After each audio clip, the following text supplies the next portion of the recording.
ప్రార్థన చేసుకుందాం. ప్రేమగల మా తండ్రి, గొప్ప దేవానికి స్తోత్రాలు. ఈరోజు మీరు మాకు ఇచ్చిన ఈ వాగ్దాన సందేశాన్ని బట్టి నీకు వందనాలు.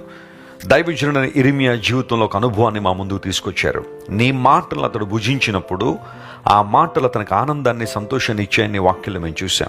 ఎందుకంటే నువ్వు సైన్యములకు అధిపతి అయిన దేవుడు, మమ్మల్ని పేరు పెట్టి పిలిచిన దేవుడు గనుక నీకు స్తోత్రాలు. నీ పేరు పెట్టబడిన జనాంగంగా మమ్మల్ని సిద్ధపరిచావు ప్రభువా, నీకు వందనాలు. ఈరోజు మా ప్రియులు ఎంతమంది అయితే ఇబ్బందుల్లో, ప్రతికూలతల్లో, శ్రమలో ఉన్నారో వారందరినీ మీరు ముట్టండి, లేవనెత్తండి. వారి హృదయంలో ఉన్న గలిబిల్ని తీసివేసి, ఆందోళన తొలగించి, నూతనమైన ఆనందాన్ని, సంతోషాన్ని ప్రతి ఒక్కరికి మీరే దయచేయండి. నీ మంచితనాన్ని ప్రతి ఒక్కరూ అనుభవించినట్లుగా కృప చూపించండి.